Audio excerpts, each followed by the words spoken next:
1+1 2 होता है, लेकिन 1 और 1 11 होता है। हमारी उंगलियों में जितनी ताकत होती है ना, जब ये उंगलियां मुट्ठी बन जाती हैं तो ताकत 10 गुनी हो जाती है। ऐसे ही जो हम जातियों में बटे हुए हैं, 10,000 जातियों उपजातियों में बटे हुए हैं, अगर हम सब हिंदू हो जाएं तो हमारी ताकत कई गुना बढ़ जाएगी। लेकिन सवाल ये भी है कि आखिर हम सब लोग हिंदू क्यों नहीं बन पा रहे हैं? अभी भी हम भाषा के आधार पर बटे हुए हैं, क्षेत्र के आधार पर क्यों बटे हुए हैं, जाति के आधार पर क्यों बटे हुए हैं, अगड़ा पिछड़े में क्यों बटे हुए हैं, दलित सवर्ण में क्यों बटे हुए हैं? तो जानते हैं, इसका बटने का मूल कारण है भारत की गुलामी की व्यवस्थाएं। ये गुलामी की शिक्षा व्यवस्था हमें बांट के रखी है, गुलामी की पुलिस व्यवस्था हमें बांट के रखी है, गुलामी की न्यायिक व्यवस्था बांट के रखी है, गुलामी की प्रशासनिक व्यवस्था ने हमें बांट के रखा हुआ है, और गुलामी की चुनाव व्यवस्था ने हमें बांट के रखी है। ये जो जाति का जहर घोलता कौन है? जिसको सांसद बनना होता है, या विधायक बनना होता है, या पार्षद बनना होता है, या प्रधान बनना होता है। ये भाषा के आधार पर भाषा का जहर कौन घोलता है? जिसको चुनाव लड़ना होता है। ये क्षेत्र का जहर कौन घोलता है? जिसको चुनाव लड़ना होता है। और ये जहर इसलिए भी बढ़ता जा रहा है क्योंकि हमने शिक्षा व्यवस्था को ठीक नहीं किया। हमारे भारत में समान शिक्षा होती थी। दशरथ जी और सुमंत अलग अलग वर्ण के थे, गरीब थे, अमीर थे, लेकिन एक ही स्कूल में पढ़े थे। कृष्ण और सुदामा अलग अलग वर्ण के थे, लेकिन एक ही स्कूल में पढ़े थे। भगवान श्री राम और निषाद राज अलग अलग वर्ण के थे, एक ही स्कूल में पढ़े थे। आज गरीब का बच्चा अलग स्कूल में पढ़ता है, अमीर का बच्चा अलग स्कूल में पढ़ता है, मजदूर का बच्चा अलग स्कूल में पढ़ता है, मालिक का बच्चा अलग स्कूल में पढ़ता है, कलेक्टर का बच्चा अलग स्कूल में पढ़ता है, कप्तान का बच्चा अलग स्कूल में पढ़ता है, क्लर्क का बच्चा अलग स्कूल में पढ़ता है, हवलदार का बच्चा अलग स्कूल में पढ़ता है। तो जब तक समान शिक्षा नहीं होगी, जब तक भारत की दोबारा गुरुकुल शिक्षा लागू नहीं होगी, वैदिक शिक्षा नहीं लागू होगी, तब तक सामाजिक समरसता नहीं आ सकती। सामाजिक समरसता न आने का जो दूसरा सबसे बड़ा कारण है, ये घटिया पुलिस व्यवस्था, घटिया न्यायिक व्यवस्था और भ्रष्टाचार। गांव का एक दबंग जब एक गरीब के घर पे गरीब की जमीन पे कब्जा करता है ना, तो अपने वो कब्जे को जायज ठहराने के लिए अपने कास्ट वालों को अपने साथ मिला लेता है, और जब फिर गरीब अपनी जमीन छुड़ाने के लिए अपने कास्ट वालों को अपने साथ मिला लेता है। जब दोनों में झगड़ा होता है तो गरीब तो कुछ नहीं कर पाता, लेकिन अमीर थाने में 1,000, 2,000, 5,000 रुपए देके एफआईआर, झूठा एफआईआर करा देता है, और झूठा एफआईआर हो जाता है, क्योंकि झूठा एफआईआर करना अपराध नहीं है, झूठी शिकायत करना कोई गंभीर अपराध नहीं है। तो दबंग झूठी शिकायत कर देता है, और थाने वाले में हवलदार 10,000 रुपए लेकर झूठा एफआईआर कर देता है, और फिर शुरू होती है गवाही। चूंकि भारत में झूठी गवाही गंभीर अपराध नहीं है, तो जो दबंग है वो 10 गवाह भी खरीद लेता है। फिर मुकदमा शुरू होता है, जांच शुरू होती है। फर्जी झूठी जांच करना भी गंभीर अपराध नहीं है, इसलिए पैसे के दम पे झूठी जांच भी करवा लेता है। लेखपाल से झूठी रिपोर्ट लगवा लेता है, तहसीलदार से झूठी रिपोर्ट लगवा लेता है, कानूनगो से झूठी रिपोर्ट लगवा लेता है। और वो दबंग, वो जो गरीब है, वो तड़पता रहता है। मुकदमा 30 साल 40 साल चलता है, तो 40 साल तक वो जो गांव है ना, वो 2 टुकड़े में बटा रहता है। आपस में खाना पीना बंद हो जाता है, आपस में रिश्ते सारे बंद हो जाते हैं, त्योहार में एक दूसरे से लोग मिलना छोड़ देते हैं, बातचीत बंद हो जाती है। तो हम शहर में बैठे बैठे भले कुछ कहते रहें, सामाजिक समरसता, सामाजिक समरसता। सामाजिक समरसता तब आएगी जब भ्रष्टाचार बंद होगा। सामाजिक समरसता तब आएगी जब पुलिस रिफॉर्म होगा, जुडिशियल रिफॉर्म होगा, एडमिनिस्ट्रेटिव रिफॉर्म होगा। भ्रष्टाचार सामाजिक समरसता तब आएगी जब झूठी शिकायत करना गंभीर अपराध होगा, झूठी गवाही करना गंभीर अपराध होगा, झूठी जांच करना गंभीर अपराध होगा, और दूसरों की जमीन पे कब्जा करना भी गंभीर अपराध होगा। अभी क्या हो रहा है, 40-50 साल मुकदमा चलता है, फिर गरीब को अपनी जमीन मिल जाती है, लेकिन वो 40-50 साल उस जमीन को जो दबंग है वो तो उपयोग करता रहता है।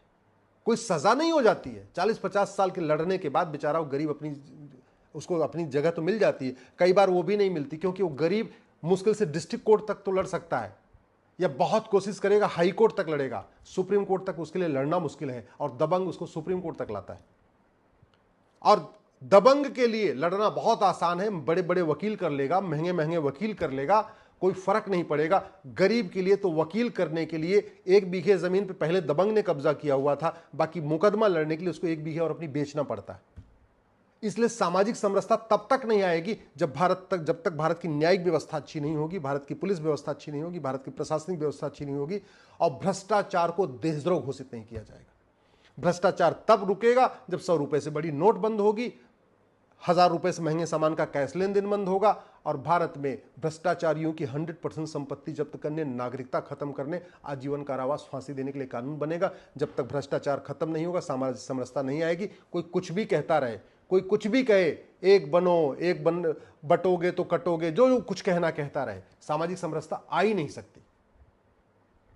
सामाजिक समरसता तब आएगी जब ये गुलामी की शिक्षा व्यवस्था बदलेगी। ये वामपंथियों का झूठा इतिहास जब तक नहीं बदला जाएगा कि दलितों के ऊपर हजारों साल से शोषण होता रहा। अरे 2000 साल पहले भारत में जाति व्यवस्था थी ही नहीं। कास्टिज्म क्रिश्चियनिटी के बाद आया है। क्रिश्चियनिटी से पहले कोई भारत दुनिया में कास्टिज्म था ही नहीं। कास्टिज्म की शुरुआत क्रिश्चियनिटी के बाद हुई है। लेकिन वामपंथी हमको झूठा इतिहास बताते हैं, दलितों के ऊपर हजारों साल से शोषण हो रहा है और हम उसको मान के बैठे हुए।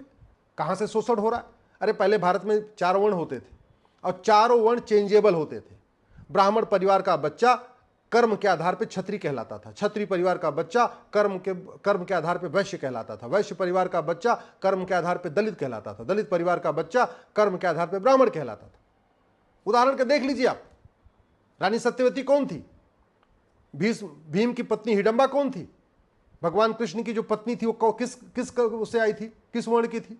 सारे अलग अलग इंटरवर्ण, सब आपस में शादी विवाह होती थी। ब्राह्मण, क्षत्रिय, वैश्य, दलित सब में आपस में विवाह होता था। सब में एक दूसरे से साथ मिलकर त्योहार मनाते थे।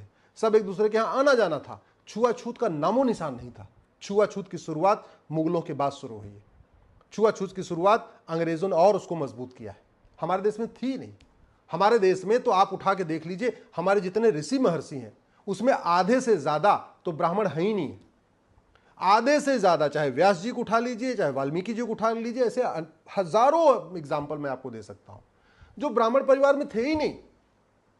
और जो थे भी उसमें भी पता चला पिताजी ब्राह्मण थे, माताजी क्षत्रिय थी, पिताजी क्षत्रिय थे, माताजी वैश्य थी, पिताजी वैश्य थे, माताजी दलित थी। हमारे ऋषियों महर्षियों की बात बता रहा हूं। विश्वामित्र जी, जिसको हम महर्षि कहते हैं, ऋषि महर्षि कहते हैं, जिनको हम ब्राह्मण कहते हैं, अरे वो क्षत्रिय थे। वेद व्यास जी, भीष्म पितामह क्षत्रिय कहलाए, उन्हीं के भाई वेद व्यास जी ब्राह्मण कहलाए। ऐसे होता है, ये हमारे देश में सिस्टम था। सत्यवती केवट की लड़की, नाव चलाने वाले की लड़की, उस अखंड भारत पर उन्होंने राज किया था। अगर केवल क्षत्रिय राज करते थे तो रानी सत्यवती ने राज कैसे कर लिया? अगर क्षत्रिय राज केवल राजा बनते थे तो अंगराज कर्ण, उसकी जो पहचान उसकी तो सूत पुत्र की थी, दलित की थी, वो राजा कैसे बन गया? एकलव्य के पिताजी, एकलव्य तो दलित परिवार का था, उसके पिताजी चीफ ऑफ आर्मी स्टाफ कैसे हो गए? मुख्य सेनापति कैसे बन गए जरासंध के? ये सब झूठा इतिहास पढ़ाया जाता है और झूठे इतिहास का नतीजा है आज भी ब्राह्मण, क्षत्रिय, वैश्य में आज भी जातियों के आधार पर लोग बटे हुए हैं। छुआछूत की भावना आज भी चल रही है। उस छुआछूत को मुगलों ने और प्रमोट किया, अंग्रेजों ने खूब जम के प्रमोट किया। दुर्भाग्य आप देखिए, अंग्रेजों की डिवाइड एंड रूल पॉलिसी हमने भारत में भी आज भी जारी रखा, हमारी सरकारों ने प्रमोट किया। जो गोत्र ब्राह्मण का होता है वही गोत्र क्षत्रिय का होता है, वही गोत्र वैश्य का होता है, वही गोत्र दलित का होता है। लेकिन ये हमने अपनी किताबों में पढ़ाया नहीं। आज भी जितने शुभ कार्य होते हैं उसमें नाम और गोत्र पूछा जाता है, जाति पूछी नहीं जाती। हमारे वेदों में जाति का कोई उल्लेख नहीं, हमारे किसी भी धार्मिक पुराणों में कहीं जाति का उल्लेख नहीं, केवल वर्ण का उल्लेख है। कौन सा वर्ण है? ब्राह्मण, क्षत्रिय, वैश्य, दलित, बस 4 वर्णों का उल्लेख है। लेकिन झूठा इतिहास पढ़ाया जा रहा है। हमने अपने गोत्र व्यवस्था को प्रमोट नहीं किया। जो गोत्र पाकिस्तान के लोगों हिंदुओं का है, वो जो गोत्र बांग्लादेश के हिंदुओं का है, वही गोत्र भारत के हिंदुओं का है। जो गोत्र कश्मीर के लोगों हिंदुओं का है, वही गोत्र केरल के हिंदुओं का है, वही असम के हिंदुओं का है, वही गुजरात के हिंदुओं का है। जो गोत्र मलयाली बोलने वालों का है, वही तेलुगु बोलने वालों का है, वही हिंदी बोलने वालों का है, वही बंगाली बोलने वालों का है। इसका मतलब अगर हमने गोत्र व्यवस्था को प्रमोट किया होता तो जातिवाद भी खत्म होता, भाषावाद भी खत्म होता, क्षेत्रवाद भी खत्म होता, अलगाववाद भी खत्म होता, छुआछूत भी खत्म होता। हमारे गांव में पता ही नहीं है कि ब्राह्मण, क्षत्रिय, वैश्य और दलित का गोत्र एक कॉमन गोत्र होता है। पता ही नहीं, लोगों को नहीं बताया गया। यह बताना किसका काम था? यह बताना हमारे धर्मगुरुओं का भी काम था, हमारे इंटेलेक्चुअल्स का भी काम था, और यह सरकार का भी काम था। सरकार को यह बताना चाहिए था कि गोत्र व्यवस्था हमारी प्राचीन कैसी रही। तो आज हम अगर बटे हुए हैं तो गुलामी के इतिहास के कारण, झूठे इतिहास के कारण आज हम बटे हुए हैं, तो गुलामी की जो शिक्षा व्यवस्था, मैकाले, मिशनरी और मदरसा एजुकेशन सिस्टम है, उसके कारण बटे हुए हैं। आज हम बटे हुए हैं तो इस घटिया गुलामी की पुलिस व्यवस्था के कारण। आज हम बटे हुए हैं तो घटिया गुलामी की न्यायिक व्यवस्था के कारण। हम बटे हुए हैं घटिया गुलामी की प्रशासनिक व्यवस्था के कारण। हम बटे हुए हैं तो भ्रष्टाचार के कारण। जब तक भ्रष्टाचार खत्म नहीं होगा, गुलामी के नाम, गुलामी के निशान, गुलामी का इतिहास, गुलामी की शिक्षा, गुलामी की चिकित्सा, गुलामी की पुलिस व्यवस्था, गुलामी की प्रशासनिक व्यवस्था, गुलामी की न्यायिक व्यवस्था नहीं बदलेगी, तब तक हम भले ये कहते रहें कटोगे तो बटोगे, एक रहो साथ रहो, एक रहोगे तो बचोगे, ये सब नारा तो अच्छा है, बातें बड़ी अच्छी हैं, लेकिन धरातल पे नहीं आएगा। मैंने फिर से कहा, जब मुकदमा एक गांव में शुरू हो गया, अगर वो 3 महीने के अंदर डिसाइड हो जाएगा तो 3 महीने के बाद वहां सामाजिक समरसता आ जाएगी। वो मुकदमा 30 साल चलेगा, दोनों पक्षों से 10-10, 20-20 गवाही होगी, तो वो वहां पे 30 साल तक सामाजिक समरसता नहीं आएगी।